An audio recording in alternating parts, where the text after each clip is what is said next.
Good morning, team. It is Tuesday, October 24th. I'm Amy Corr. I'm here with Kevin Van Eck, and here we are at Goose Island.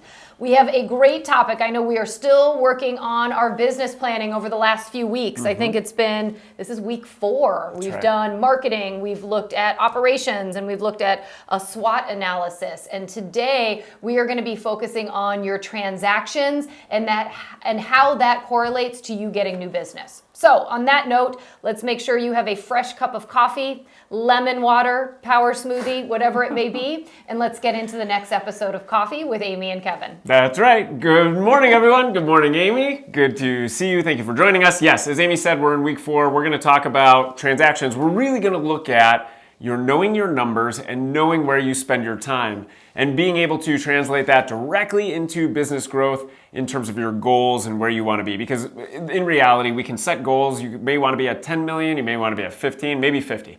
Wherever you want to be, we have to know how to get there. So that's exactly what we're going to cover in this section of business planning. So let's get started. Yeah, and I'm going to be honest, I think sometimes this is the hardest or most time-consuming component of the business planning piece, but I think it's the most valuable if you're willing to do it. So if you take a look at what we've sent out, there's the transactions tab. And what that's going to allow you to do is really sort of look back on 2020. What are we, 2023? I almost said 2022.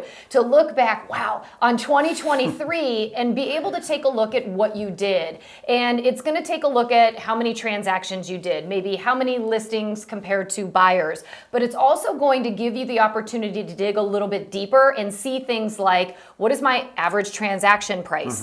Is it 300,000 or 400,000? And my goal next year or moving forward is to try and get that a little bit higher. Knowing what it is a great place to start so you can set your goals as you move forward. It's other things too in this tab or in this section that you can take a look at, which is where am I getting business? So it has you break down buyers and sellers, but it also has you look at the source of business and where it's coming from. And I'll tell you, it might bring some eye-opening things for you to take a look at. You might recognize, wow, I'm actually picking up a few more people at open houses than I realized. Wow, I'm taking a look at some of my referring sources here, and I didn't realize that Susie from down the street actually did refer me 3 people this last year, right? So being able to really kind of dial into what last year looked like, your numbers, your transactions, how you got the business. And again, you're going to have to work on this. You're going to have to kind of get that information and put it together. But then what it allows you to do is then figure out, then what is my goal moving forward in 2024?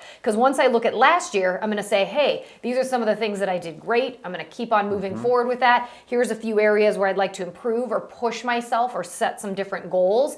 And then in the 2024 side, you're able to lay those out. You can say how many numbers of transactions you want to do, how many buyers versus sellers, maybe where the business is going to come from, and even setting a new goal for your average price point. So this is a great section to work on. It's going to take you a little time, so carve that time out in advance, but I guarantee it's going to help you with where your business is going to go next year. 100%. This is probably, like Amy said, it's one of the most important because it's actually telling you what you're going to do and how much you're going to do.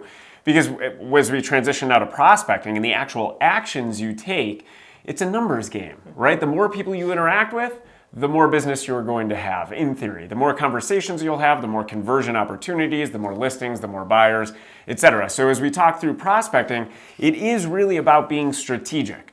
Now, sometimes, we'll sit back and business comes to us, especially, let's call it 2 years ago when business was flowing in 21.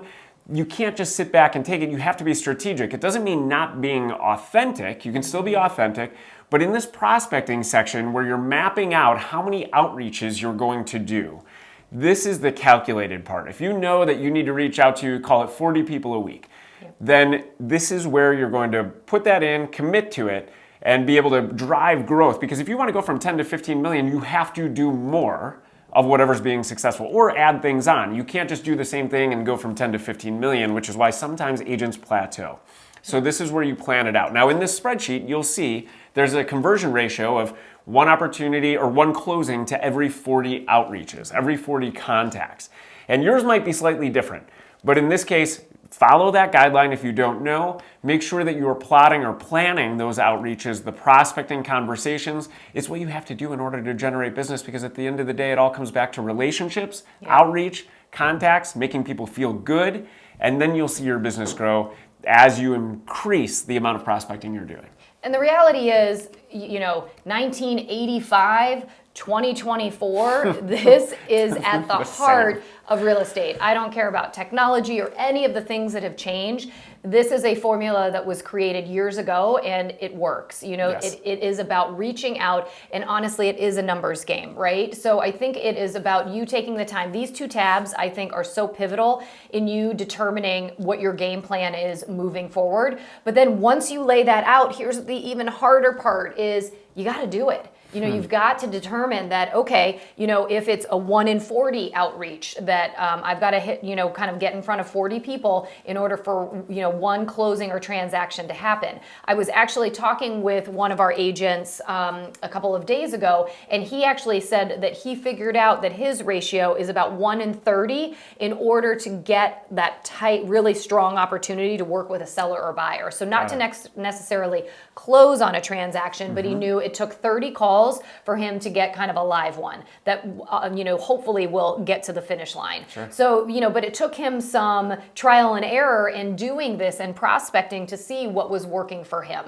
And so it may be different for you, and you're going to be able to see that you can make adjustments in, both of these 2 sections of the business plan, but definitely take a look at it. And then here's what I think we want you also to really think about is what kind of accountability are you going to put in place? Again, you figured out that I've got to make, 3 or 4 outreaches a day. How are you going to make sure that that is going to happen? So what we would encourage you to do is to find an accountability partner or talk with your managing broker, kind of put it out there and say, look, these are my goals for next year. I've done my business plan, and I'd like you to help me make sure that I'm setting the time not to just work in my business, but to work on my business and to build my pipeline moving forward. So figure out how you can get accountability. And the last thing I'm going to tell you is right now, it's end of October, moving into November and December. People are at their kitchen tables right now talking about what they're going to do in Q1 of next year. Here's what you want to make sure of. You want to make sure that when they're at that kitchen table, your name comes up for them as somebody they need to reach out to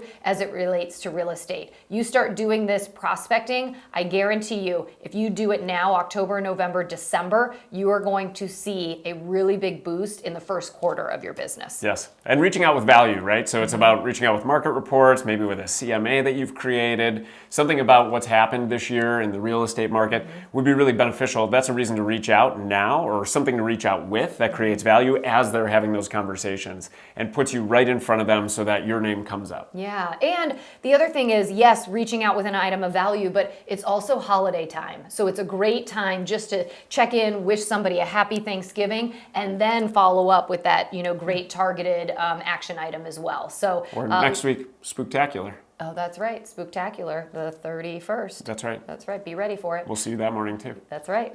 All right. So on that note, we hope you found this information valuable. We're excited to see what your success is once you've worked on your transactions and your prospecting plan. Make it a great Tuesday. But until we see you next time, remember, you got this.